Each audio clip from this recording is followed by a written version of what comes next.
희노애락의 감정이나 온갖 분별심인 줄로만 알고 거기 사로잡혀서 살았는데, 그래서 거기 휘둘리면서 살았는데, 어느 날 내 분별심이 떨어지니까 그것은 온갖 분별심이면서 그대로 본성인 것이 경험적으로 정말 그렇게 되어버려야 돼요.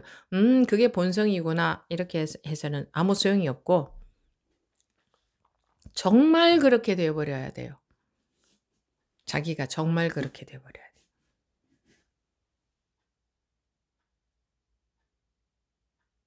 그런데 공부하면서 불이법, 즉 둘이 아니다라고 하는 게 그게 그 말입니다. 공부하면서가 아니라 둘이 아니다, 색이 그대로 공이다, 불이법이죠. 그게 뭐예요? 희노애락의 감정 또는 분별, 이게 희노애락의 감정도 다 분별심 아닙니까? 통틀어서 분별되는 마음, 모든 것이 다 알죠, 아는 마음 이 말입니다. 그 일체의 분별심이 바로 본성이 나타난 것인데, 이것을 가라앉혀서 본성을 좀 느껴보겠다고, 본성을 좀 찾아보겠다고 하니, 그러다가 탁 깨우칠 때는 어떻게 되는 겁니까? 이 마음, 이 분별심이 그냥 분별심인 줄로만 알았는데, 깨우친다는 것은 만약에 뭐 슬프다. 그럼 이 슬픔이 그냥 슬픔인 줄로만 알았는데, 탁 슬픔이야 하는 것이 툭 어느 날 툭 힘을 잃으니까, 아, 이게 본성이었네 하는 게 경험적으로 확인이 되는 겁니다. 경험적으로. 그래서 사람들이 기가 막혀 하잖아요. 나 이런 분별심 말고 본성을 찾았는데, 지금 이 마음이 바로 본성이 나타난 거였는데 내가 그걸 몰라봤구나 싶으니까 눈물이 나기도 하고, 또 눈물이 나야 되는 건 아니에요. 안 그런 경우도 많이 있어요. 쓱 그렇게 변해버리는 경우도 있어요. 법문을 집중해서 듣다가 보면은 쓱 그렇게 어쩌다가 그렇게 된지 몰라. 근데 결과로서 나타나니 그때 알지. 내가 갑자기 그 이전과 다르게 마음이 걸림이 없어졌어.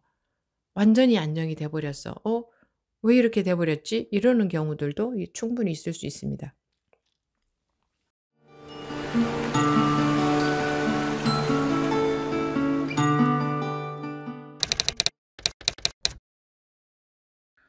지금부터 2023년 제2차 가행정진 셋째 날 4월 16일 법회 시작하겠습니다.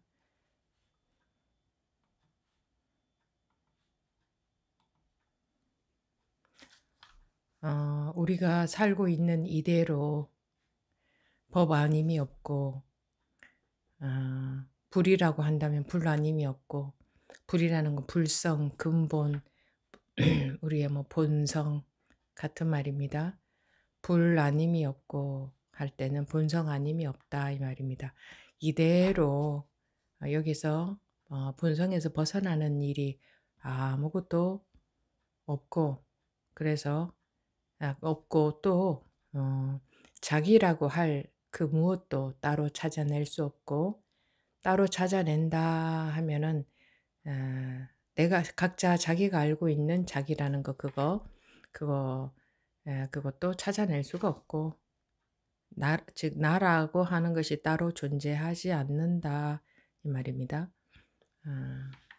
그러니 당연히 내가 태어났다, 내가 죽는다, 또는 내가 살았다, 내 마음이 이렇다 저렇다, 내 몸이 이렇다 저렇다 할 그 무엇도 규정할 수가 없는데, 즉 그렇다고 할 만한 것이 아무것도 없는데, 왜 우리는 내가 태어났고 내가 살고 있고 내 것이라는 게 있는 것 같고, 내 몸과 마음만 내 몸과 마음인 것 같고, 즉 그것만 나인 것 같다 이거죠. 그러니 괴로움이라는 건 있을 수밖에 없죠. 나라는 것이 있으니 내 괴로움이 있을 수도 있고, 내 즐거움이 있을 수도 있고, 내 편안함이 있을 수도 있고, 내가 불편하다 하는 것도 있을 수도 있고, 내가 아프다, 내가 다쳤다, 내가 뭐 좋다, 나쁘다, 내가 화려하다, 아름답다, 아름답지 못하다, 추하다, 내가 잘했다, 못했다, 이런 모든 그런 일들이 생기는 이유는 나라는 것이 존재한다는 것에서부터 시작된 거죠. 그 원인이 거기에 전부 있다 이겁니다. 나라는 것이 존재한다. 나라는 것이 있다. 이 몸과 이 마음이 바로 나다라고 우리가 잘못 알고 있는 그것이 원인이고 그것이 원인의 전부입니다. 다른 원인은 없습니다.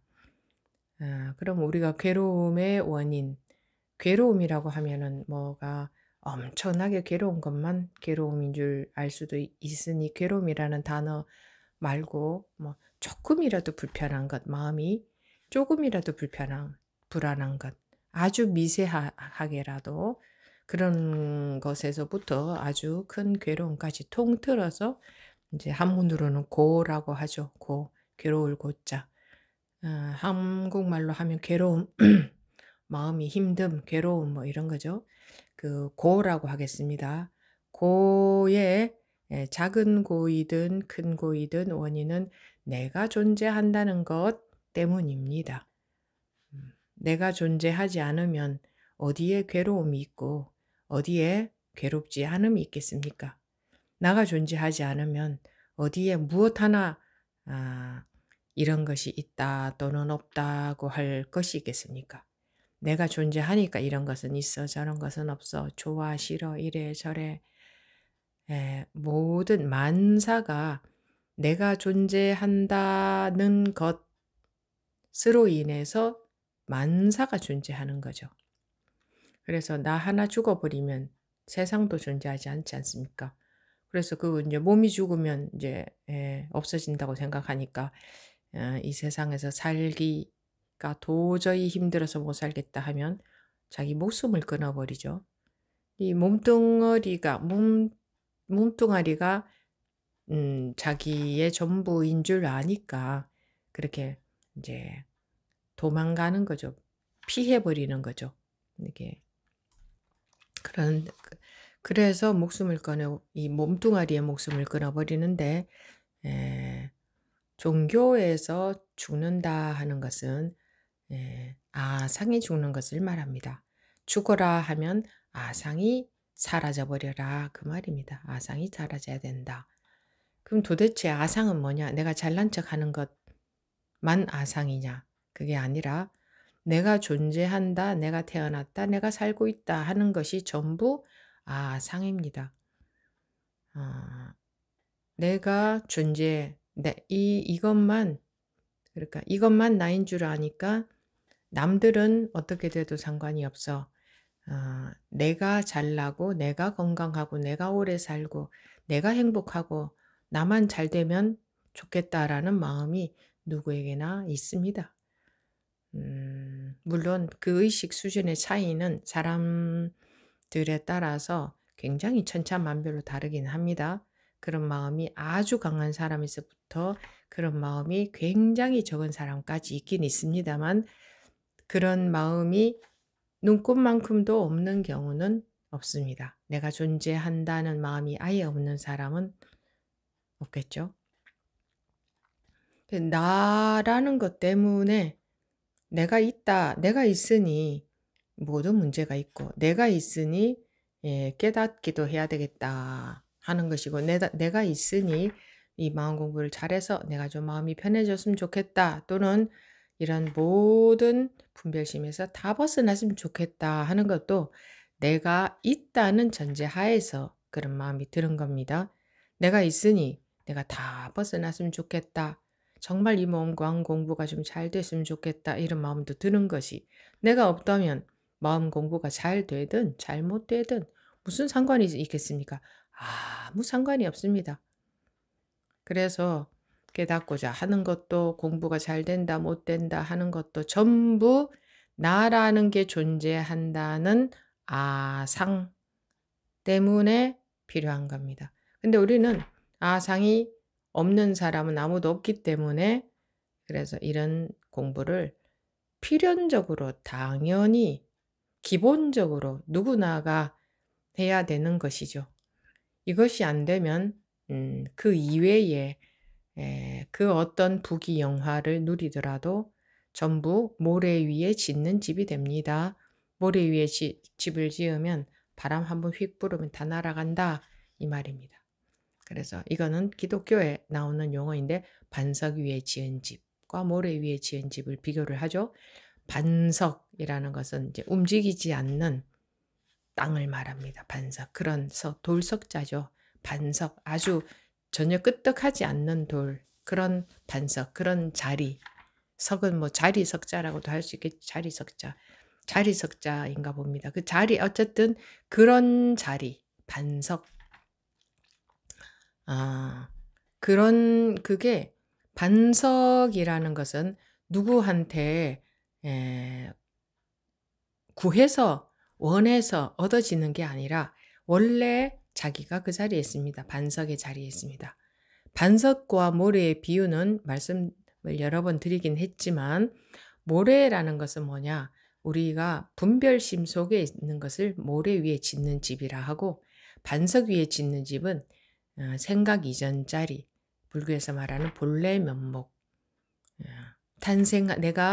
너가 태어나기 이전에 너의 본래 면목, 한문이죠. 본래 면목은 단어가 어려우니까 다른 말로 하면 나의 본성, 그겁니다. 나의 본래 면목, 본래 면목이라는 것은 나의 본래 모습, 본래 얼굴 이 말입니다.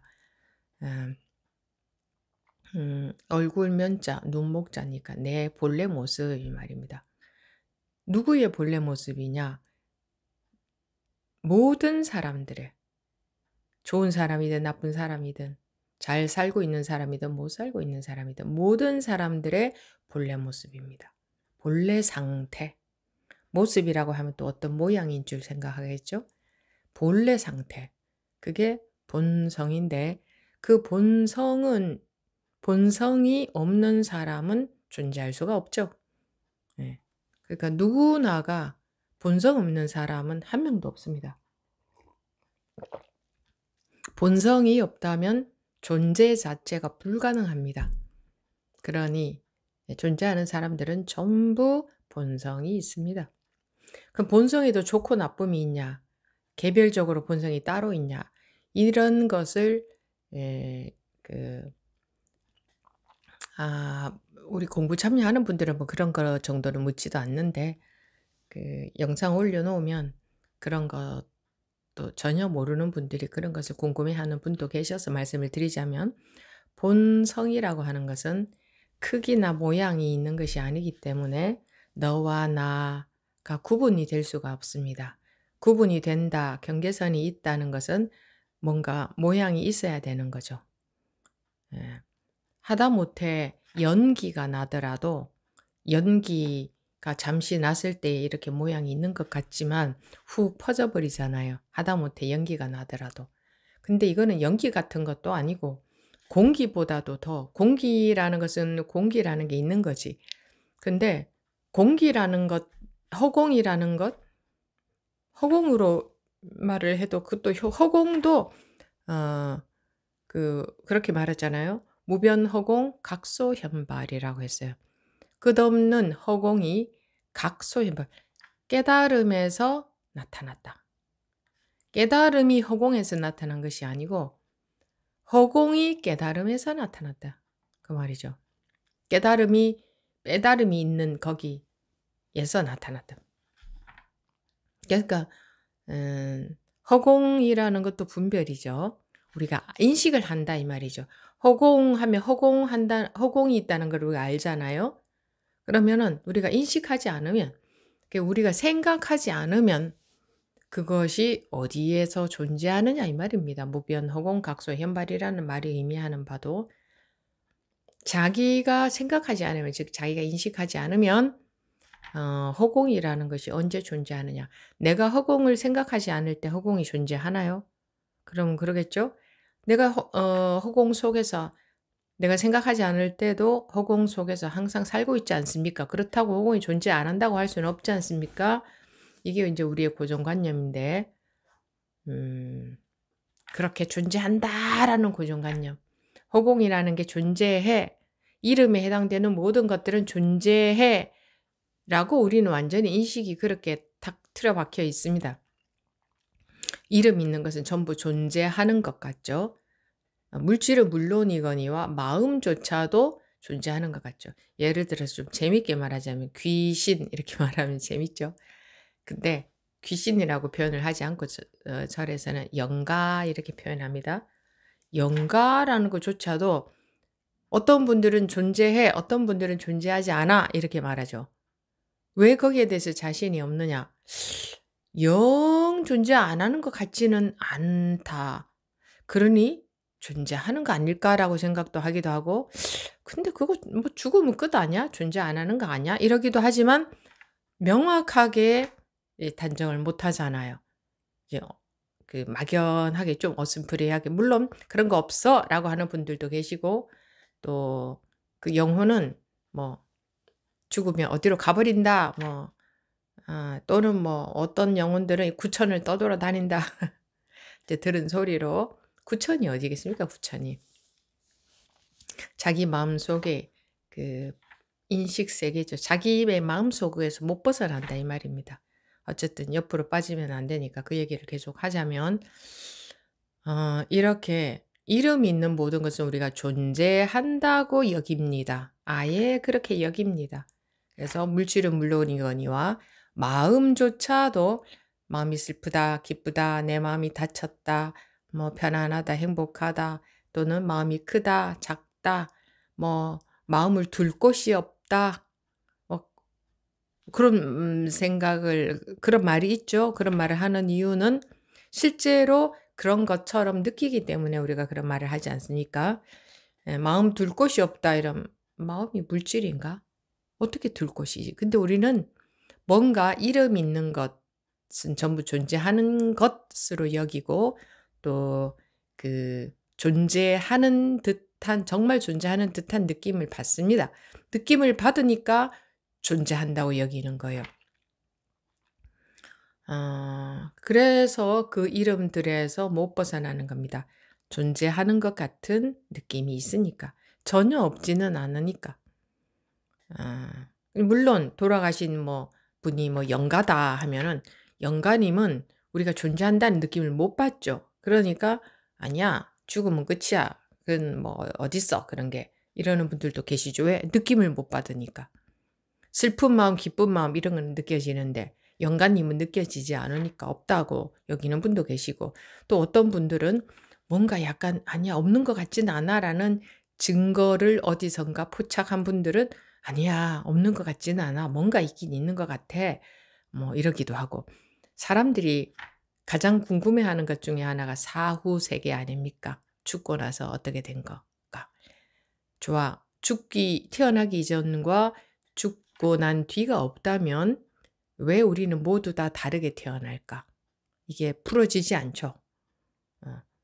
모두 다 똑같이 태어나야 되는데 태어나기 이전이라는 게 없다면 왜 누구는 이런 집에 태어나고 이렇게 생겼고 왜 누구는 저런 마음으로 태어났고 누구는 이런 마음으로 태어났고 이런 모습을 가지고 이런 가정에 태어나서 이렇게 살까? 왜 천차만별로 80억 인구라고 하는데 80억 인구가 전부 다 다를까? 여기에 대해서 설명을 못하죠. 그래서 뭐 전생에다가 원인을 두기도 하고 인연 화합이다 연기다 하기도 하는데 그러면 인연이 왜 하필이면 그렇게 화합이 돼서 저 사람은 저런 사람으로 태어났고 나는 이런 사람으로 태어나서 이런 인연들이 화합해서 이런 사람을 이루었고 저 사람은 저런 사람을 이루어 가지고 있느냐 거기에 대해서 설명할 길이 없지 않습니까? 내가 태어나서 보니까 내가 이런 사람인데 그러니 그냥 애매모호하고 미궁이죠. 여러분들이 거기에 대해서 명확합니까? 정말 명확하고 자신이 있습니까?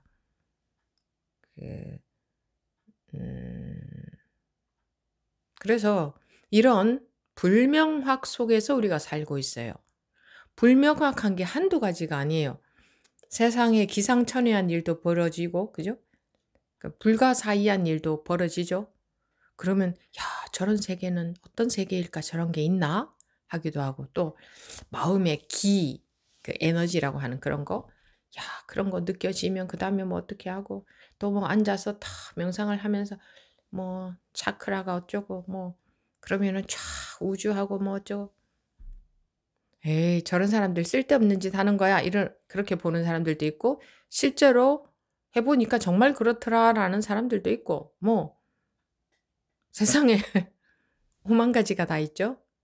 그런 명확하지 않은 것들이 너무나 많죠. 잘 모르겠는 것들이. 그런 속에서 살고 있죠. 그러니까 그런 것들이 우리가 평소에 그런 것들에 관심을 안 가진다고 해도 은연중에 불명확함이 자기 마음속에 있거든요.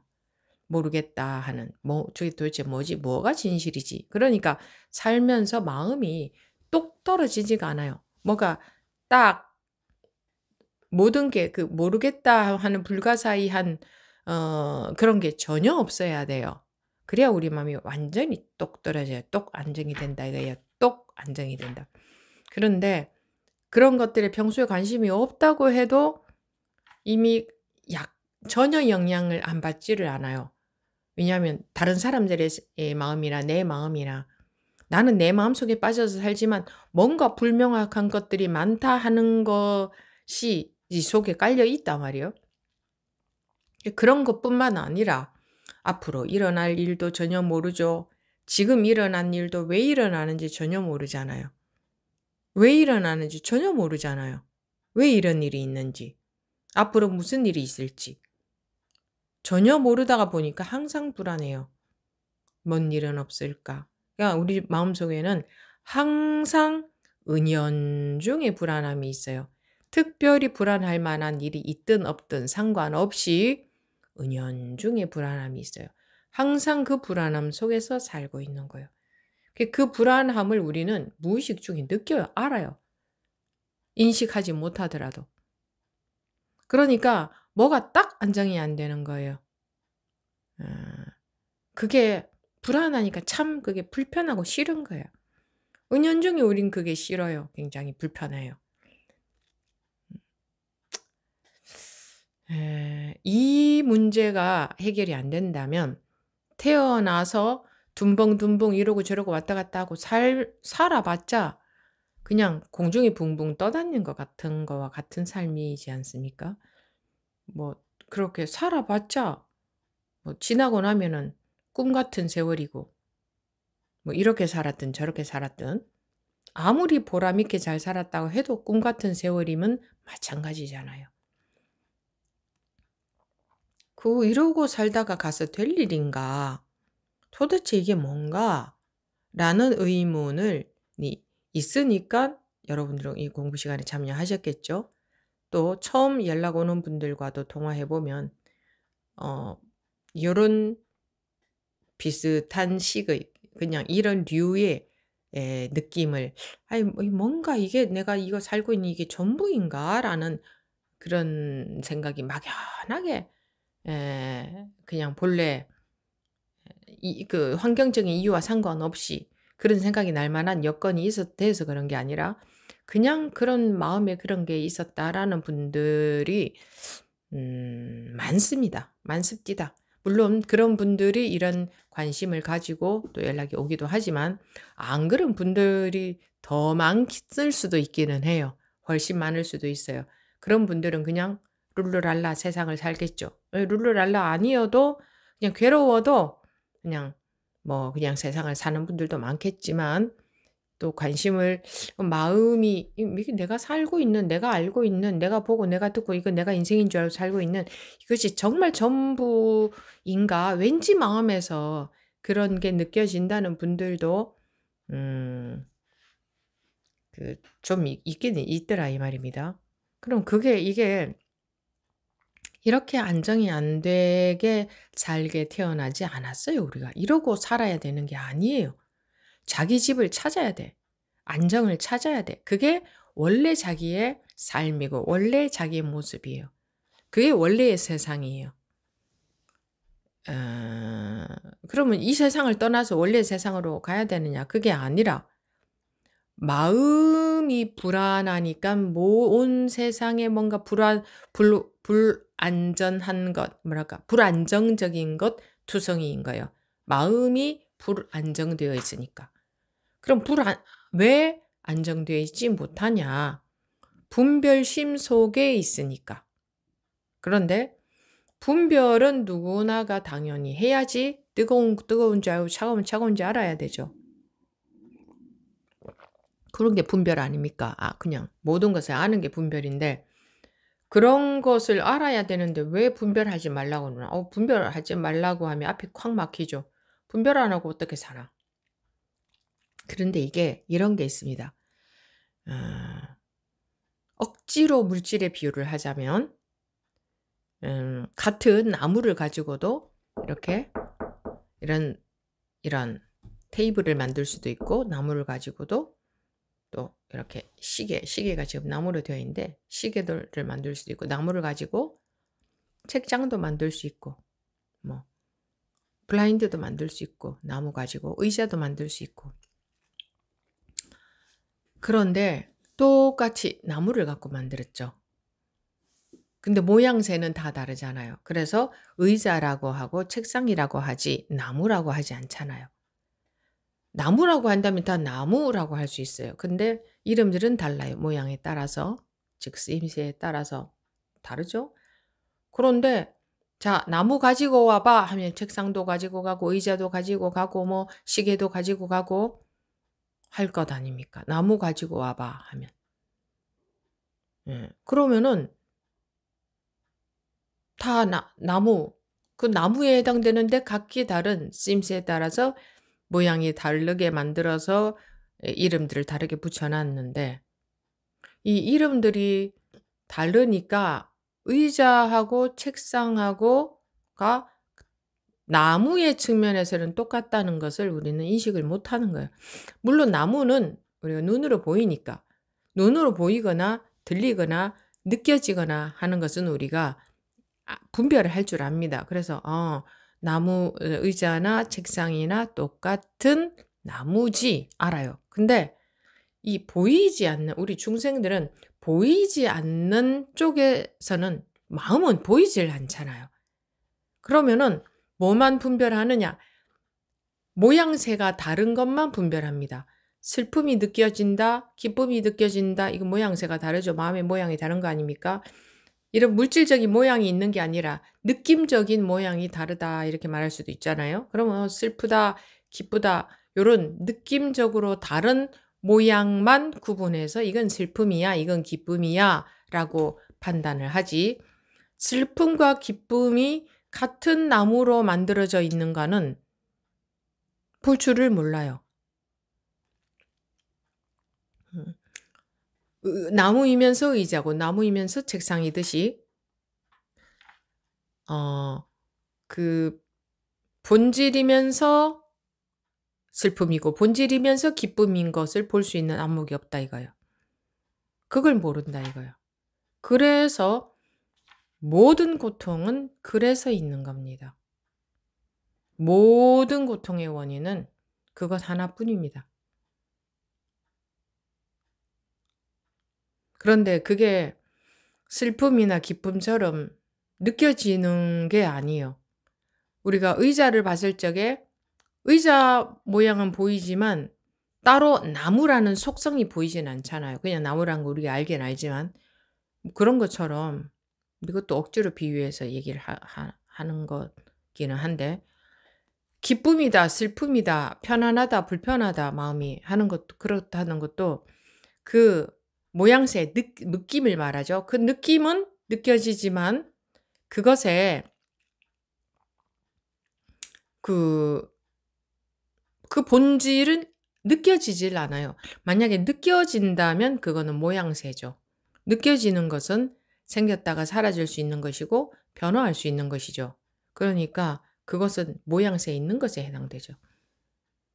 그러니까 모양새가 없는 본질로 만들어진 이 모든 모양새 있는 것들은 모양새 없는 본질로 만들어진 거예요.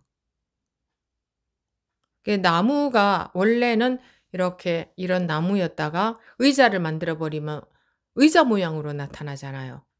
원래 나무의 모양은 이렇게 생겼는데 의자 모양으로 나타나 버리니 나무의 모양새는 없어져 버렸잖아요. 그렇지만 나무가 의자로 화했죠. 변화했다, 나타났다 이 말입니다. 화했다는 것은.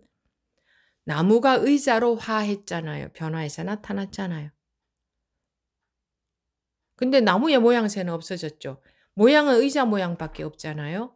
근데 저게 나무가 의자로 화한 것이잖아요. 이런 것처럼 우리 느껴지는 마음도 편안한 마음이다 합시다. 그럼 그 편안한 마음도 벌써 편안한 마음이 느껴졌을 때는 본래의 본질의 느낌은 사라졌어요. 그냥 본질은 원래 느낌이 없어요. 그래서 편안한 마음이라는 것으로 화해해서 나타났어요. 이 본질이.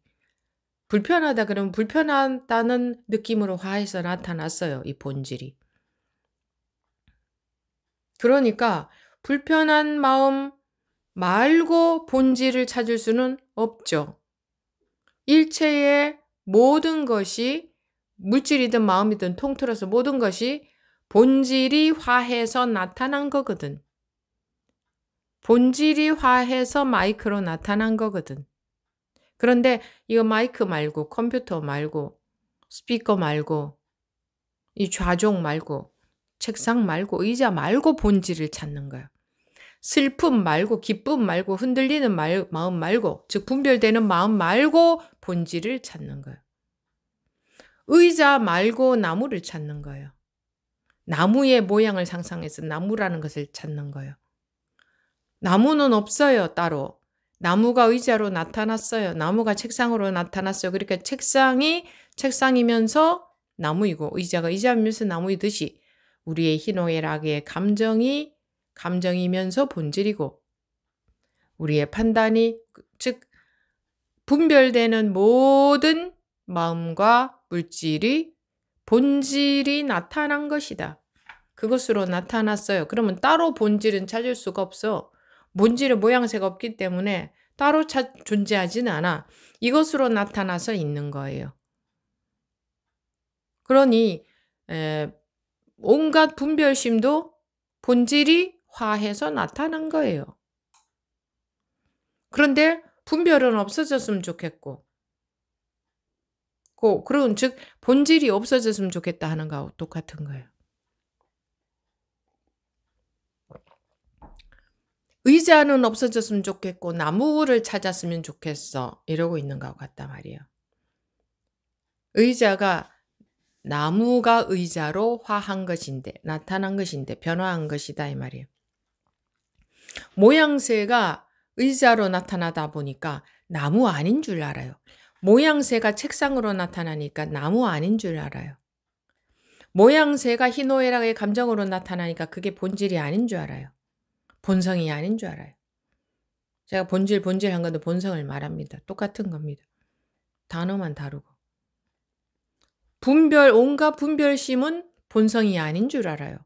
본성을 따로 찾을 수 없어. 온갖 분별심 그게 바로 본성이 온갖 분별심이라는 모양을 띠고 나타난 거지. 그럼 우리는 모양밖에 볼 줄 모르니까 이거는 답답한 마음이지 이게 어떻게 본성입니까? 이래요. 그래서 이 답답한 마음은 딱 가만히 있어서 가라앉히고 본성이 나타나기를. 영원히 본성은 안 나타나요. 공부는 안목이 생기는 거라고 하는 이유는 희노애락의 감정이나 온갖 분별심인 줄로만 알고 거기 사로잡혀서 살았는데 그래서 거기 휘둘리면서 살았는데 어느 날 내 분별심이 떨어지니까 그것은 온갖 분별심이면서 그대로 본성인 것이 경험적으로 정말 그렇게 되어버려야 돼요. 그게 본성이구나 이렇게 해서는 아무 소용이 없고 정말 그렇게 되어버려야 돼요. 자기가 정말 그렇게 되어버려야 돼요.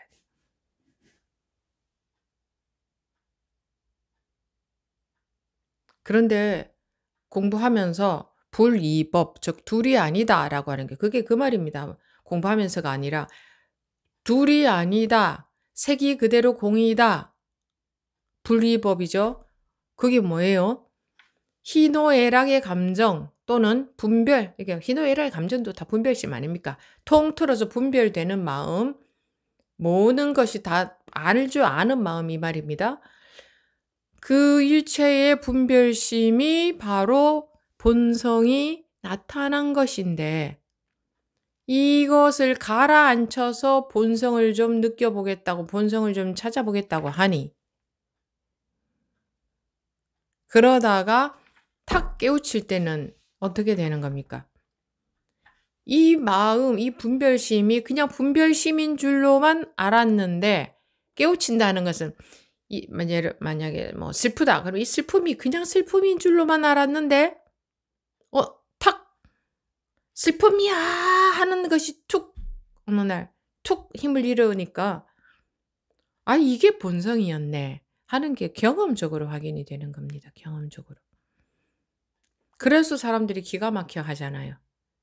나 이런 분별심 말고 본성을 찾았는데 지금 이 마음이 바로 본성이 나타난 거였는데 내가 그걸 몰라봤구나 싶으니까 눈물이 나기도 하고 또 눈물이 나야 되는 건 아니에요. 안 그런 경우도 많이 있어요. 쓱 그렇게 변해버리는 경우도 있어요. 법문을 집중해서 듣다가 보면은 쓱 그렇게 어쩌다가 그렇게 된지 몰라. 근데 결과로서 나타나니 그때 알지. 내가 갑자기 그 이전과 다르게 마음이 걸림이 없어졌어. 완전히 안정이 돼버렸어.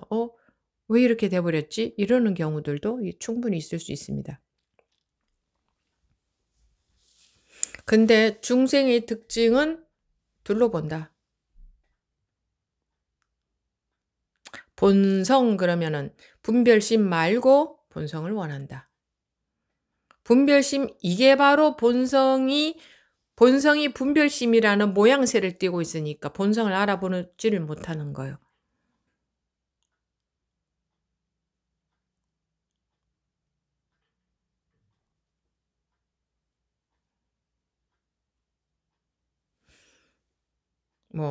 화가 나는 마음으로 화나는 마음이라는 느낌을 말입니다.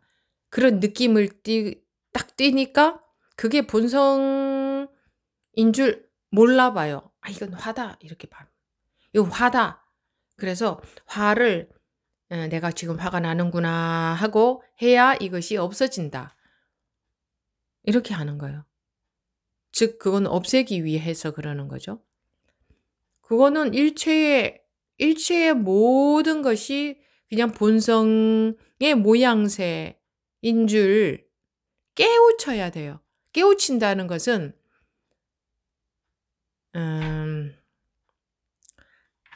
그냥 그 이름에 해당되는 내가 알고 있는 모양새 그것인 줄 알고 있다. 예를 들어서 슬픔이다. 그러면 그냥 슬픔이라는 이런 느낌은 슬픔이야. 이렇게만 알고 있다가 거기에서 한번 툭 벗어나서 보니 슬픔도 기쁨도 일체가 다 그냥 본성이 나타난 모양새였네라는 게 경험적으로 확인이 된단 말이에요. 그러면 이제 그 어떤 마음에도 그 어떤 마음이 나타나도 그 마음의 모양새에 전혀 휘둘리지 않는다. 다르게 말하면 속지를 않는다. 그래서 선불교에서 속지 마라, 속지 마라. 그렇게 말하는 겁니다. 속지 마라. 그래서 속나 안 속나 보려고 법거량도 하고. 근데 이렇게 간단하게 말하지만 상상할 수 없을 만큼 우리는 어마무지하게 속습니다. 안 속는 것 같아도 안 속는 것 같은 그게 바로 속고 있다는 것조차 모릅니다.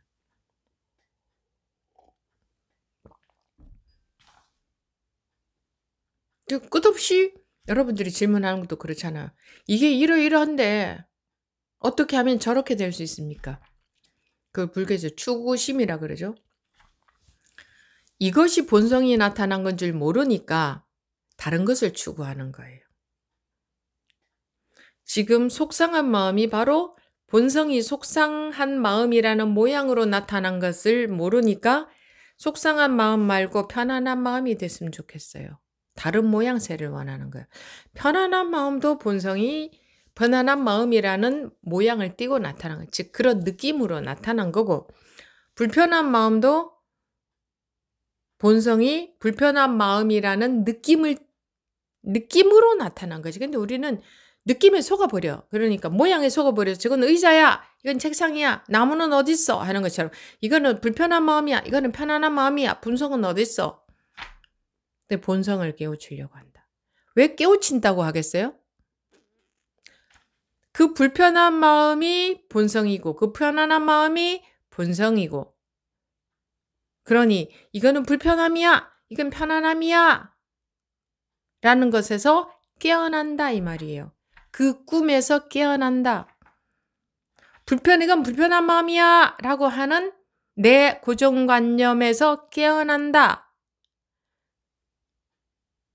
그래서 깨어나라 하는 거예요. 너가 알고 있는 고정관념, 이거는 이런 거야 라고 하는 고정관념에서 깨어나라. 이런 거예요. 그래서 깨어나라라고 하는 거예요. 깨우쳐라, 깨어나라, 깨달아라 같은 말이죠. 그래서 깨어나라고 하는 거예요. 그게 깨어나기만 하면 돼. 어디서 깨어나? 내가 알고 있는 아르마리, 아는 거 이 말입니다. 아르마리라는 거 아는 거, 암 이 말입니다. 암. 내가 알고 있는 아르마리는 알입니다. 알면서 깨어나라. 나는 어떻게 알고 있느냐? 이건 슬픔이야. 이건 기쁨이야. 이렇게만 알고 있어. 근데 자꾸 두들겨, 야, 그거 정말 기쁨이기만 하냐? 그게 정말 슬픔이기만 하냐? 그 슬픔이다, 기쁨이다 하는 건 색이지. 그 색이 정말 색이기만 하냐? 여기에서 그 아르마리, 알면서 깨어내기 위해서 공부하는 거예요. 딴 건 없습니다. 깨어내기 위해서. 어디서 깨어나? 내가 알고 있는 알면서 깨어나기 위해서. 그래서 안목이 생기면 슬픔도 본성이요, 기쁨도 본성이요, 좋은 일도 본성이요, 나쁜 일도 본성이요, 나도 본성이요, 너도 본성이요, 태어남도 본성이요, 죽음도 본성이요. 근데 본성이 다른 모양새들을 띠고 나타났구나. 이게 자기 세포가 완전히 말하자면 좀 와닿게 말하자면 이 세포들이 완전히 그렇게 바뀌어버려야 됩니다. 그렇구나 해가지고는 소용이 없고 힘이 없다 이겁니다. 하나하나 낱낱이 말하자면 그 어떤 경우에도 그 분별에 속지 않도록 이 모든 업식들이 그렇게 다 바뀌어버려야 됩니다. 그래서 죽을 때까지 공부해도 끝이 난다고는 할 수 없다 이렇게 말하는 거예요. 그의 변화해 가는 과정이. 그래서 제가 한 걸음 한 걸음 확실하게 딛고 가야 된다. 이렇게 말씀을 드려요. 확실하게 딛고 가야 된다고 하는데 그 말이 어려운 것 같아요. 그래서 평소에는 아무 일 없는데요. 그 100중 100명이 다 그렇게 말해요. 평소에는 아무 일 없는데요. 제가 어지간한 것에는 안 걸리는데요. 아이고, 한 걸음 한 걸음 딛고 가라 하는 말은 그냥 치워버리는가 봐. 무슨 말인지 모르니까 치워버린 거야. 이제 무슨 말인지 모르면 질문을 해야 되는데 거기에 대해서 제일 질문이 많이 나와야 될 수도 있는데 아무도 질문을 안 하더라고요.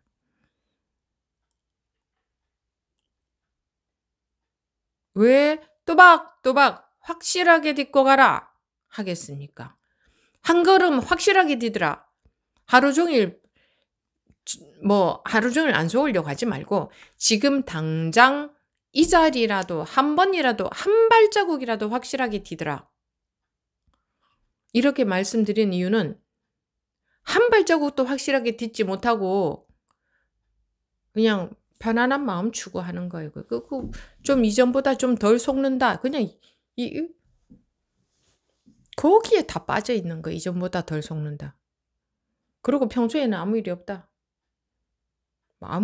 항상 일이 있는데 그거를 자기가 못 느끼니까 그걸 볼 수 있는 눈이 없으니까 아무 일 없는 것처럼 느껴질 뿐이에요. 큰 바위밖에 볼 줄 모르니까 조그마한 모래는 안 보이는 거예요. 그래서 아무 일 없다, 아무것도 없다 이래버리는 거예요. 그래서 좀 유치하게 말하자면 1초 1초 한 걸음 한 걸음 확실하게 딛고 가라. 1초 1초는 고사하고 지금 단 한 번만이라도 좀 확실하게 디뎌봐라 하는 거예요. 이거 보니까 그렇게들 안 해요. 그냥 무슨 일만 없으면 돼. 뭐 그냥 큰 뭐 어떤 데 그냥 내 감정만 아무 뭐 무슨 일이 뭐 이런 일이 있었는데요. 그전에는 막 마음이 휘둘렸을 건데 지금은 안 그래요. 그냥 원하는 건 그거밖에 없는 것 같아. 또 그냥 거기에서 만족하시고 '나는 이러고 살 거다. 나는 이 정도면 된다.' 하시면 그렇게 사십시오. 예, 본인들의 인생이니까. 그런데 그게 공부가 된 건 줄 알고 사는 것은 하지 마십시오. 그거는 공부가 된 건 전혀 아닙니다. 때가 되면 또 그 더 큰 풍파가 닥칠 겁니다. 그건 닥칠 수밖에 없습니다. 내가 분별심 속에 있기 때문에 닥칠 수밖에 없는 그거는 기정사실이고 그래서 언젠가 내가 확실하게 깨어날 때까지는 그런 일이 닥칠 수밖에 없어요. 스님 무슨 나한테 부정 타는 소리를 하십니까 할지 모르겠지만 이거는 그냥 따놓은 당상이에요 우리가. 우리가 꿈속에 빠져 있으면 언젠가는 당연히 깨어나는 게 본질 우리가 본래 상태이기 때문에 누구나가 깨어나야 됩니다. 그래서 그러잖아요. 모든 중생은 언젠가는 전부 다 성불한다 하고 딱 결정 내려서 말해 놨잖아요. 왜 그럴 수 있어요? 그게 내 원래 상태이기 때문에. 내가 지금 나 혼자 딱 꿈에 빠져 있으면 언젠가는 깨어나야 되는 게 기본이지. 예. 그러니까 그런데 요렇게 두들겨도 안 깨어나. 그럼 어떻게 되겠어요? 자기가 자기한테 깨어나야 되니까. 더 세게 두들기지? 그래도 안 깨어나. 그럼 더 세게 두들겨. 깨어날 때까지 점점 더 세게 두들기는 거는 좀 당연한 거지. 상식적으로 생각해 보십시오. 이게 뭐 어려운 일인가. 그래서 기정사실인 거예요. 꼭 두들겨 맞아야 정신을 차리겠느냐 이렇게 말하는 거죠. 두들겨 맞기 전에 깨어나면 좀 좋습니까? 근데 우리는 순경계에서 공부하기 어렵다 그러죠. 안 두들겨 패면 우리는 정신을 못 차려. 이제 꿀맛에 빠져서. 두들겨 맞아야 정신을 차리는 거야. 즉 뭔 일이 생겨야 정신을 차리는 거라. 그럼 어쩔 수 없어요. 그런 둔근기는 더 세게 두들겨 맞을 수밖에 없잖아요. 어쩔 수 없잖아요. 왜 그 말 있잖아요. 하나님은 자기가 감당할 수 있는 만큼의 고통만 주신다. 이런 말 있어요. 제가 학교 다닐 때 들었는데. 그러니까 그 어떤 고통도 다 감당할 수 있다. 이 말인데.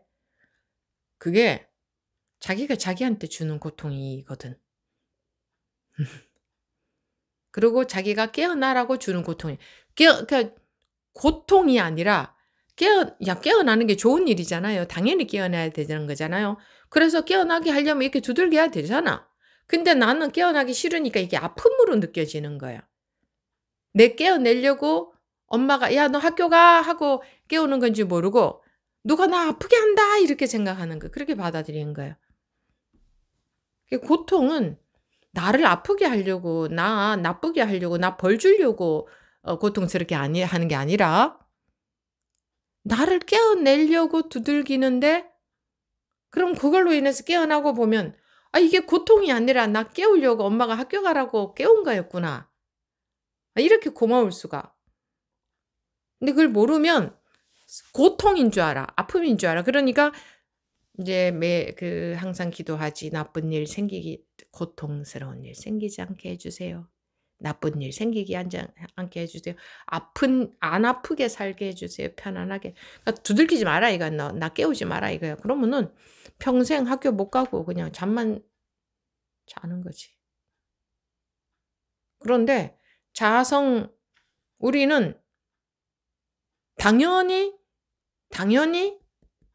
깨어나야 되는 거기 때문에 이렇게 놓고 하게 되어 있어요. 원래 그렇게 돼 있어. 음. 그냥 이게는 뭐랄까 순리라고 할까? 그냥 자연의 이치라고 할까? 그런 거거든. 음. 그래서 현명한 사람들은 살살 두들겨도 깨어나요. 조금만 두들겨도 꼭 큰 고통을 줘야 깨어나는 게 아니라 조금만 두들겨도 그래. 하나가 전체인데 내가 꼭 세게 두드려 맞으려면 깨어날 생각을 하는 게 아니라 이게 내가 평소에 별일이 없고 편안해도 이게 바로 항상 내가 경계 속에 있는 거구나. 평소에 별일이 없다 하는 것은 살살 두들긴다는 거거든. 그래서 순경계에서 공부하기 어렵다는 것은 별일 없는 것처럼 느껴져도 그게 항상 두들기고 있는 거다. 근데 그게 항상 두들겨 있는 건 줄을 사람들은 알아보질 못한다. 그 말이에요. 순경계에서 공부가 어렵다 이 말은.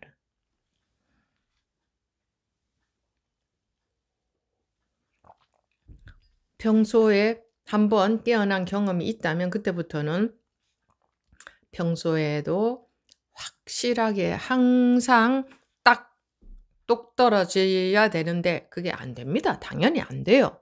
그러니 그럴 마음으로 그럴 발심으로 공부 시간에 참여하고 하면서 죽이 되든 밥이 되든 자기 나름대로 각자 해보는 거 아닙니까? 그런데 여기 발을 담그고 있기 때문에 어떤 식으로 자기가 해보죠. 뭐 법문을 하루 종일 들어보는 사람도 있고 뭐 집중해서 들어보는 사람도 있고 뭐 자기 나름대로 뭐 어떻게든 몸부림을 치고 하잖아요. 그렇게 하는 거 스님 이렇게 하는 게 좋습니까? 이렇게 하는 게 좋습니까? 묻는데 거기는 대답하면 안 돼요. 그냥 여기 발만 담그고 있으라. 그러면 한쪽 발이 여기 담겨 있는데 다른 쪽 발로 자기 나름대로 온갖 걸 해보겠지. 뭐 온갖 생각도 해볼 것이고 온갖 노력도 해볼 것이고 뭔가 하잖아요. 다 나름대로 뭔가 몸부림을 치잖아요. 그러면서 와서 또 점검 받잖아요. 그러면은 길이 이게 찾아지게 되어 있다고. 길이 찾아지게 되어 있다고. 여기 이렇게 자기가 진짜로 물에다가 발을 담궜다고 생각해보지. 여기 발을 담궈놨어. 그러면 다른 쪽 한쪽 발로는 뭐 하고 있느냐? 각자 자기 분별대로 하고 있거든. 자기 분별대로 공부하고 있잖아요. 공부한다고 하면서 온갖 분별로 하고 있잖아. 당연한 거지. 그럼 당연한 거지. 그리고 발을 담궈 놓고 하고 있기 때문에 엉뚱한 외도로 공부 아닌 길로 빠지지 않는다 이거야. 분별적으로 빠지지 않고 아무리 분별해도 한쪽 발은 담궈 놨기 때문에 결국은 찾아온다 이거 제자리를. 왜 여기 한쪽 발을 담궈 놨으니까. 그러니까 마음 가는 대로 해보시라. 한쪽 발은 담궈 놓고 그래 마음 가는 대로 해보다 보면 점검도 받고 이렇게 하다 보면 자기도 아닌 자기 속에서 그냥 원래 우리는 그런 능력이 있어요. 알아보고 느끼고 이거 아니구나. 다 있어요. 그런 감은 너무나 완벽하게 원래부터 있어요. 그러니까 넘어지면은 처음에는 이렇게 일어나다가 아기들이 그 다음에는 요령이 점점점 생기면서 일어나는 요령도 생기잖아. 왜? 그런 능력이 원래 있기 때문에 그렇게 발달될 수 있는 능력이 원래 있다고. 그러니까 그렇게 발달이 되지. 마찬가지로 우리 이 공부도 마찬가지예요. 그런 능력이 원래 있기 때문에 발을 담궈 놓고 하면 마음에 가는 대로 해봐. 절을 하고 싶으면 절을 해보고 참선을 하고 싶으면 참선해보고. 그러니까 자기 마음에 정말 난 이거 해보고 싶어 하는 게 있다면 내가 말리지는 않겠다 이 말이에요. 그런 게 없다면 안 해도 되지만 나는 정말 이 책을 너무 보고 싶어. 안 되겠어. 하면은 봐보고 자기가 참아가지고는 안 돼요. 참아가지고는 결국은 하게 되거든. 그러니까 내가 그런 것들을 하라는 얘기가 아니라 내가 정말 나는 이거 하고 싶어 하는 게 있어. 그럼 억지로 참지는 말고 해보시되 한쪽 발은 담궈놔라. 법회에 참여를 계속 해라. 담궈놓고 하면은 이것들이 하면서 뭔가를 하면서 나는 책이 너무 보고 싶어. 도저히 못 참겠어. 근데 여기 참여를 하면서 공부를 이 책을 보잖아요. 그럼 결국은 자기가 느끼게 돼요. 아, 결국 이 책 보는 게 나한테 도움은커녕 공부하는데 손해만 되는 거라는 걸 자기가 스스로 마음속에서 알게 돼요. 캐치가 돼요. 그래 되면 저절로 안 하고 싶어져요. 그렇게 되어야 더 하고 싶은 마음이 없는 거예요. 그걸 더 보고 싶은 마음이 없어지는 거예요. 저는 그렇게 되는 게 가장 좋다고 보기 때문에 여러분들한테 그렇게 합니다. 스님 이런 건 하는 게 좋을까요? 안 좋을까요? 하면은 대답해 드린 적이 없습니다. 자기가 하고 싶어서 그러는데. 안 좋다 그러면 안 하려고요. 이러죠? 근데 정말 하고 싶으면은요. 안 좋다고 그래도 몰래 해요. 또는 언젠가는 해요. 지금은 안 해도. 또는 남이 내가 하지 말라 그래서 안 하고 있으면 마음속에서 하고 싶은데 하는 이게 속에 들어 있어. 그런 거는 발만 여기 담궈 놓으면 마음이 정말 하고 싶다. 내 마음에 이건 정말 공부인 것 같아서 하고 싶다. 하면은 하되 그거를 결국은 판단이 선다 이거예요. 제가 그거를 해라 하지 말라 하지 않아도 그런 능력이 원래 있다. 근데 발을 빼버리고 혼자 하잖아요. 그럼 그거 판단할 능력이 없어요. 그래서 그냥 거기에 훅 빠져버려요. 이거 하니까 이런 좋은 결과가 있네. 뭔가 좋은 결과가 있으면 그 좋은 결과를 제대로 보는 그 결과를 제대로 볼 줄 아는 제대로 판단할 줄 아는 안목이 없기 때문에 자기식으로 판단해 버려요. 그래서 거기에 훅 빠져버릴 수 있기 때문에 발언 담궈 놓고 하시라.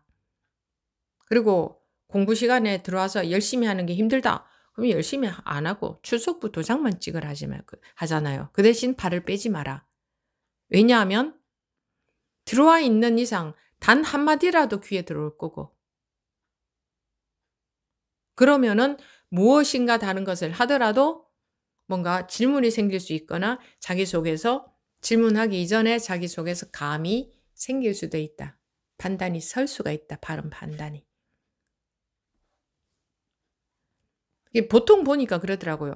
정말 진짜 매진하는 마음, 간절한 마음으로 평생을 하면 되는데 보통 보니까 그걸 못하대요. 못하고 막 열심히 하는 사람들은 알루미늄 냄비처럼 금방 뜨거웠다가 식어버리고 그냥 머리로 해서 여기 왔다 갔다 이거 해보다가 저거 해보다가 이러고 안 그러면 또 뜨뜻미지근하게 집중해서 듣지 않고 그냥 하는 동 마는 동 이렇게 하고 이 양쪽으로 나눠지더라고. 그러니까 집중해서 간절한 마음으로 평생 해나가는 사람이 없더라고요. 그럴 바에는 금방 뜨거워지지 말고 그래 속는 셈 치고 학교 다닌다 생각 학교 갈 때 하루 학교 갔다 왔는데 나 한 달 학교 다녔는데 내 왜 이렇게 공부 안 되지? 이런 생각 안 하잖아요. 나 벌써 학교를 1년이나 다녔는데 왜 어려운 논문이 안 읽어지지? 이런 생각 안 하잖아요. 아무 생각 없이 학교 다녔으니까 대학까지 졸업하지 않았어요? 고등학교를 졸업했든지 중학교를 졸업했든지가 아니 아무 생각 없이 다녔으니까. 그냥 갔지. 자기 공부 계속 돌아보면서 나는 왜 이렇게 공부가 안 될까? 그만둬야 될까? 맨날 그 생각하면서 다녔어요. 그런 것처럼 차라리 이 공부는 장기전이 중요하니까 차라리 공부가 되든 안 되든 그냥 학교는 아침이면 그냥 갔잖아요. 습관적으로. 그런 마음으로 공부 참여를 해보시라. 왜?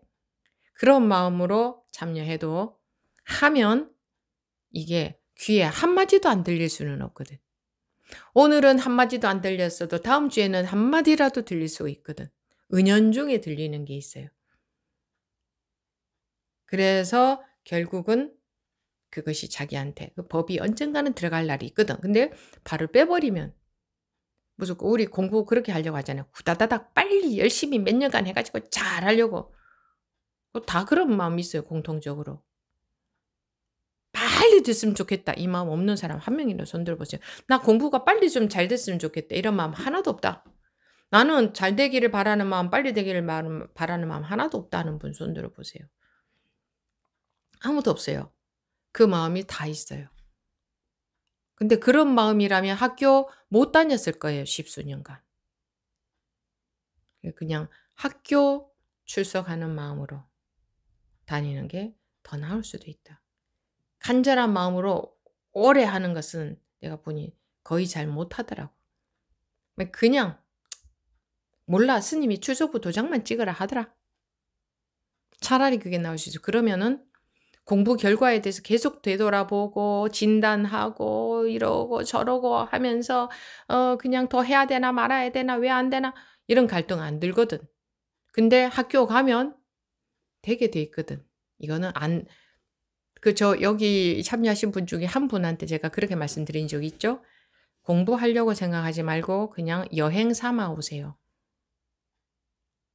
그때 당시에 제가 봤을 때는 공부할 수 있는 마음이 안 되어 있는 어려운 상태니까 그냥 마음이 너무나 정신적으로 굉장히 힘든 상태. 그때는 공부도 안 들어가거든요. 너무 힘든 상태에서는. 그리고 또 내가 공부해라 열심히 들어라 이러면 그게 더 부담이 되거든. 오히려 그 반대인 경우도 있어요. 그래서 그냥 그냥 우리가 법회는 법회지만 공부하러 온다 하지 말고 그냥 여행 삼아서 오세요. 왜냐하면 조금 시외에 좀 지방에 살았기 때문에 그냥 버스 타고 왔다 갔다 하면서 여행도 되잖아요. 그리고 또 거기 이왕 와서 그냥 법회장에 가서 논다고 생각하시라. 그분이 어디 막 놀러 가고 하는 스타일도 전혀 아니고 누구를 만나고 이런 스타일도 전혀 아니고 그냥 집에만 가서 너무나 힘드는데 오로지 오랜 세월 동안 참기만 참고 그냥 집에 가면 그냥 무슨 친구를 만나서 수다를 떠는 스타일도 아니고 이게 해소가 하나도 안 돼. 근데 이게 쌓여가지고 병처럼 된 거예요. 그래서 그냥 놀러 오시라 그랬어요. 법회 와서 안 들어도 좋다. 그냥 법회는 나쁜 장소는 아니니까 또 나쁜 사람들 오는 데 아니니까 거기 와서 좀 사람 구경하고 말도 좀 하고 그냥 놀러 왔다가 가시라. 그랬거든요. 그냥 놀러 오시라고. 그런데 그분이 지금까지도 아주 성실하게 공부하고 계세요. 지금까지도. 여러분 중에 한 분이에요. 내 공부하라고 하지 않았어요. 근데 안 될 수가 없어요. 놀러 와 있어도 돼요.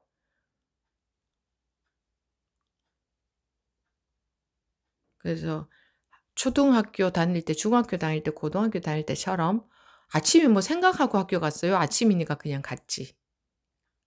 그런 식으로 참여하는 마음이 그것도 아주 필요할 수가 있어요. 근데 지금 어떻게 해요? 계속 재고 자기를 돌아보잖아요. 저요, 언제부터요? 1달 참여했는데요. 2달 참여했는데요. 1년 됐는데요. 2년 됐는데요. 여러분들 학교 다닐 때 선생님한테 선생님 저 학교 다닌 지 1년 됐는데요. 왜 이럴까요? 그런 얘기 한 번도 안 했지 않아요? 아침에 눈 뜨면 학교는 당연히 가는 거였잖아요. 그 자세가 필요합니다. 공부 되든 안 되든 상관하지 마세요. 어떻게 공부가 맨날 쫙 향상 일로일 수가 있습니까? 그러니까 그냥 하나의 취미생활 하는 것처럼 그냥 이게 습관이 되면요. 그 시간에 안 들어가면 좀 허전해요. 근데 한 번만 빠지잖아요. 그다음부터 그 시간에 일이 생겨요. 이게 습관이에요. 습관적으로 그냥 들어가서 우리가 막 딱딱한 얘기하고 어려운 이론 강의하고 외우라고 하고 막 이렇게 하면은 스트레스 받고 재미도 없잖아. 딱딱하고. 근데 법회 때마다 뭐 해요? 그냥 우리 얘기하고 노는 거잖아요. 법회라는 게. 선법회는 얘기하고 노는 거예요. 이 공부라는 건 놀미 돼야 돼요. 놀미 공부예요. 놀미 공부. 저는요. 여러분들은 대단한 거예요. 난 여러분들처럼 그렇게 공부한다 하고 했으면 저는 못했어요. 그거 아마 하루 이틀 하고 치워버렸을 거예요. 공부한다고 하고 한 적이 한 번도 없으니까. 그냥 내가 불편한 게 싫으니까 공부를 한 게 아니라 그게 싫으니까 그것이 해결되는 쪽으로 가고 싶은 게 당연한 거잖아요. 사람 마음에. 그래서 그거 한 것뿐이지 나는 공부하려고 공부한 적은 한 번도 없어요. 단 한 번도. 여러분들이 저보다 훨씬 대단한 거예요. 여러분들이 공부한다 하면서 하잖아. 물론 그러니까 빨리 나가 떨어지지. 몇 달 만에, 몇 년 만에. 자기 공부 안 된다고.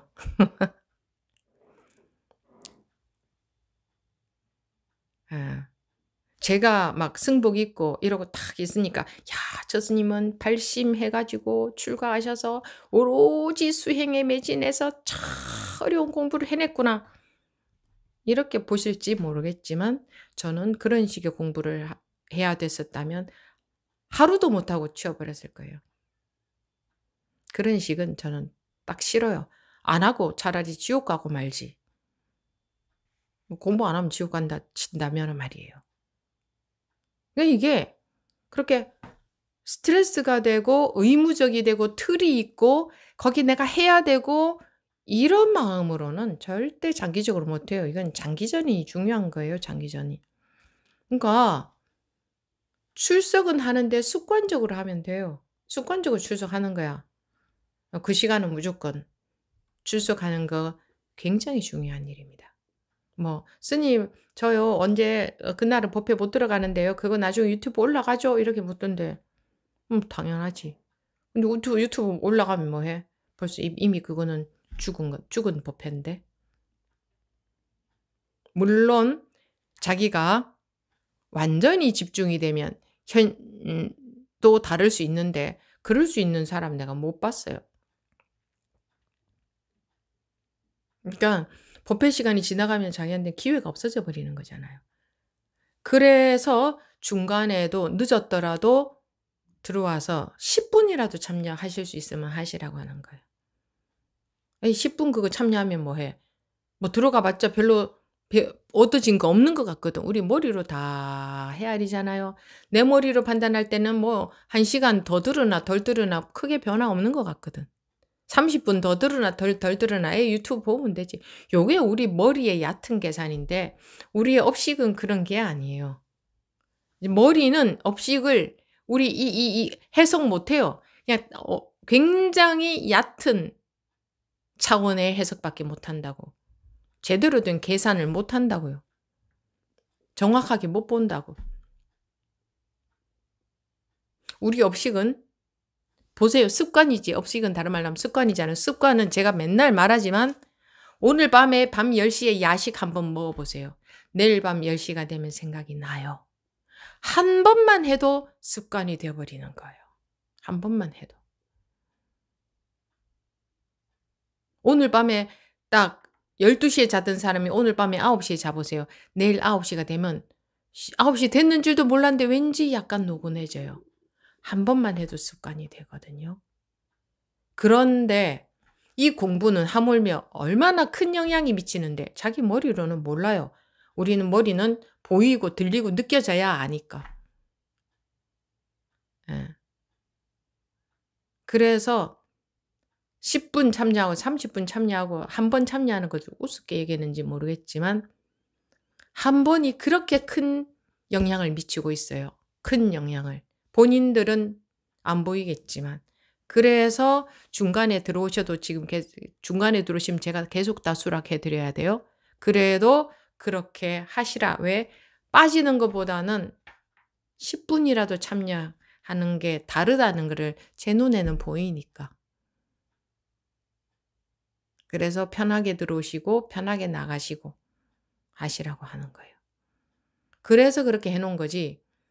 네. 그래서 그런 것을 잘 선용, 좋게 잘 활용해서 쓰시면 되고. 마음이 있어서 공부 시간에 들어오잖아요. 여러분들이. 그죠? 뭐 학교처럼 의무적으로 들어오는 건 아니잖아요. 내 마음이 있어서 관심이 있어서 들어오잖아요.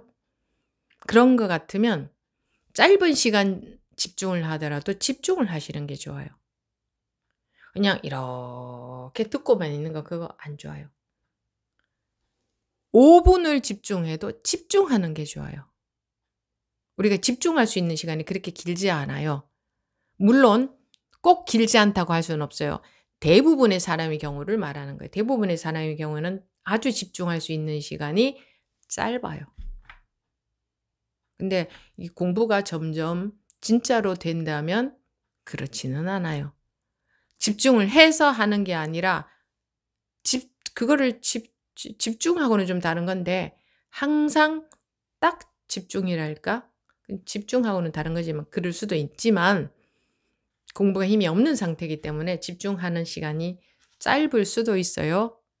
그러니까 3시간 동안 이러고 듣는 것보다 1분이라도 완전히 집중하는 게 훨씬 중요합니다.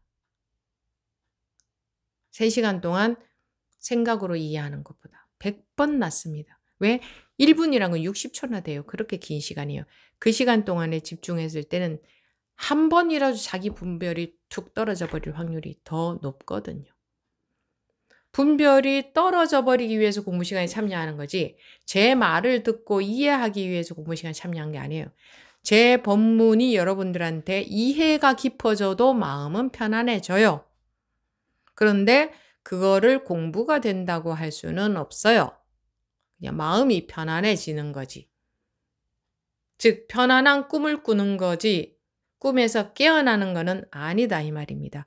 꿈에서 깨지 못하면 꿈속에 빠져 있게 되죠. 그러면 어떻게 돼요?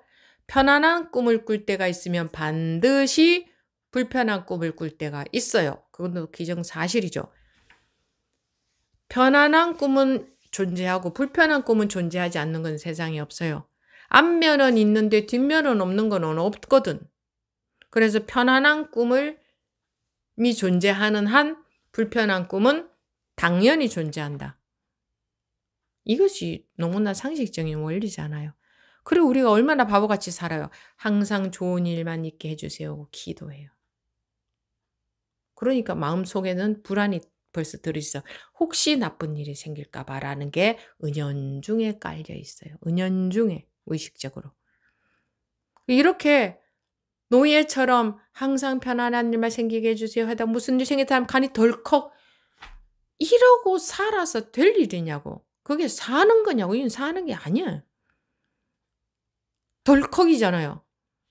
어느 분 그러셨어요. 우리 가정에 갑자기 자녀한테 이런 일이 일어났습니다. 너무 끔찍하고 받아들일 수가 없습니다. 그저께 통화했는데. 무슨 일 생기면 난리가 나는 거야. 공부해서 제가 좀 괜찮아진 줄 알았는데요. 하면서. 지금 참여하고 계신지 안 계신지 모르겠지만 참여하고 계시지 싶은데. 그렇단 말이에요. 어느 누구는 안 그래요. 별일 없으니까 어쩌고 그러지. 무슨 진짜 자기가 감당할 수 없는 일 생겨 보세요, 이제.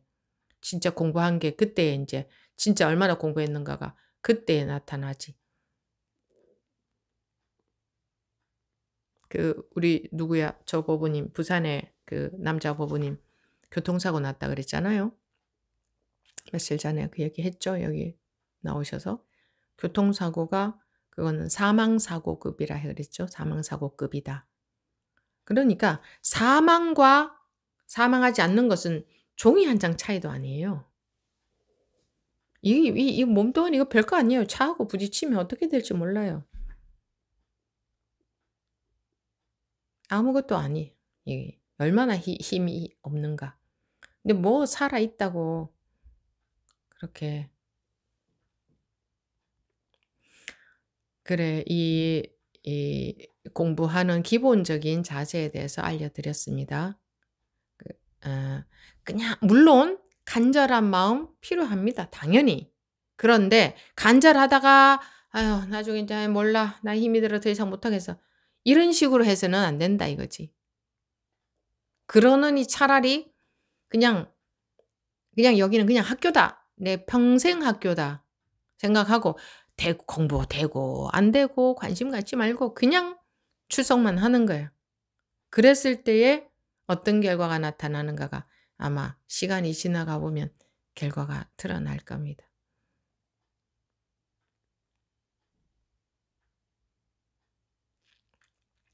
그래요.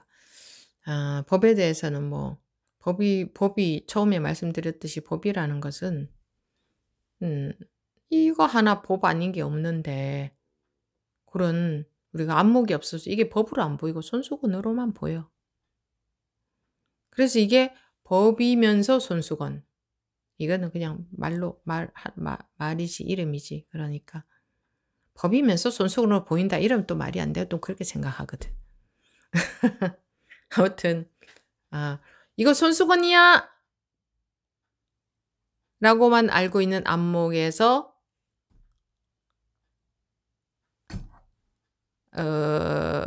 깨어나서, 손수건 아닌 손수건. 그러니까 손수건이면서 손수건이 아니고, 손수건 아니면서 손수건이다. 또 이런 걸 생각으로 이해하는 아무 소용이 없고, 이거는 손수건이라 할 수도 없고 안 할 수도 없고. 그런데 손수건은 분명히 손수건이지.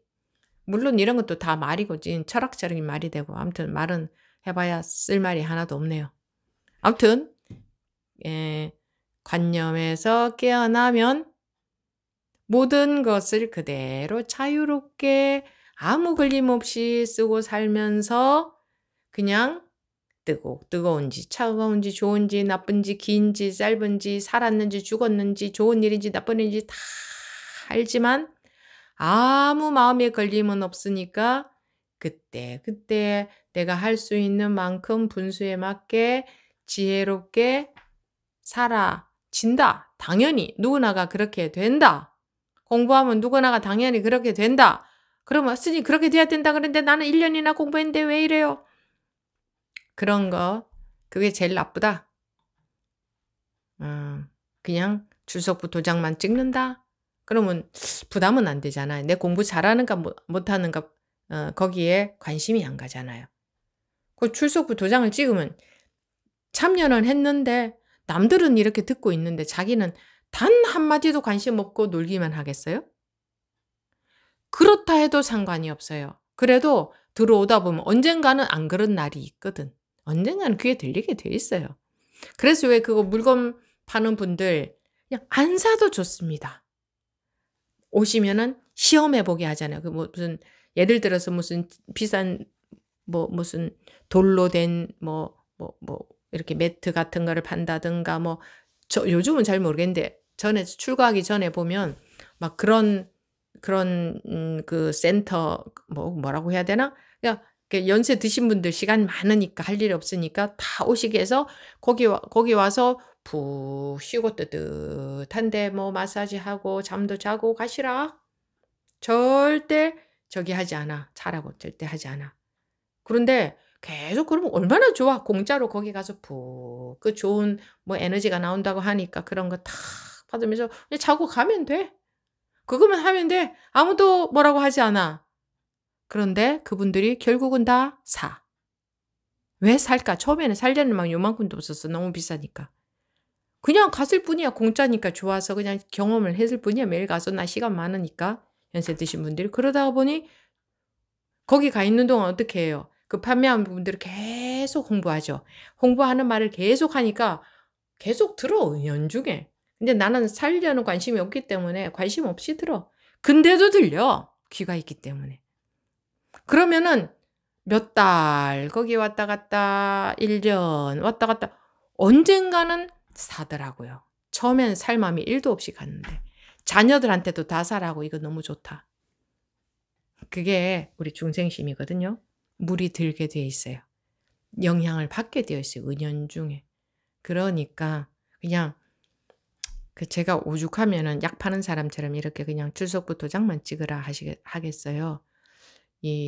왜? 우리의 업식이 그렇게 생겨먹기 때문에 막 욕심을 간다는 거야. 결과를 계속 살핀다는 거야. 내가 공부가 얼만큼 됐나? 왜 안 되나? 저 사람은 되는데 나는 왜 이러게 이러면서 지치더라고. 거의 다 그래요. 그래서 그냥 정말 법을 믿는다면 이거 믿음이 있어야 그럴 수 있지. 믿음이 있어야 출석을 할 수 있지. 정말 법을 믿는다면 법을 믿고 좋아 해보자. 출석을 해보자. 그래 저 스님한테 속는 셈치고. 왜냐하면 확률은 반반이잖아. 나중에 결과가 나와 봐야 알지. 누구를 믿어요. 그죠? 그러니까 속는 셈 치고 해야 돼요. 결과가 지금은 안 나왔으니까 속는 셈을 쳐야지 어쩌겠어요.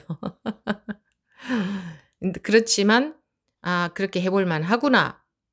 여기서 그렇게 결정이 되면 속는 셈 치고 그렇게 그냥 출석만 해보자라는 마음으로 참여하셔도 무방하다. 그냥 달아가지고 그러다가 툭 떨어지는 것보다 훨씬 낫다. 달아 있을 때가 있으면 분명히 떨어질 때가 있습니다. 제가 사람들 보니까 다 그래요, 다. 평생을 달아 있는 그런 사람 내가 못 봤네. 꼭 그게 이게 변하더라고 보니까. 그래서 차라리 출석하는 게 훨씬 낫겠구나. 그러면 공부는 안 될 수가 없으니까. 우리가 학교 다니면 졸업장은 안 딸 수가 없잖아요. 근데 그거는 지식 공부도 하물며 그런데 이거는 은연중에 물이 여기에 향기가 배고 이 법문이 귀에 안 들어갈 수가 없거든. 그러니까 그렇게 조금 자세를 그런 자세로 해보시면 좋겠다. 그것도 그냥 갑자기 이렇게 생각도 못했던 말이 나온 겁니다. 법문은 여기서 마치도록 하겠습니다.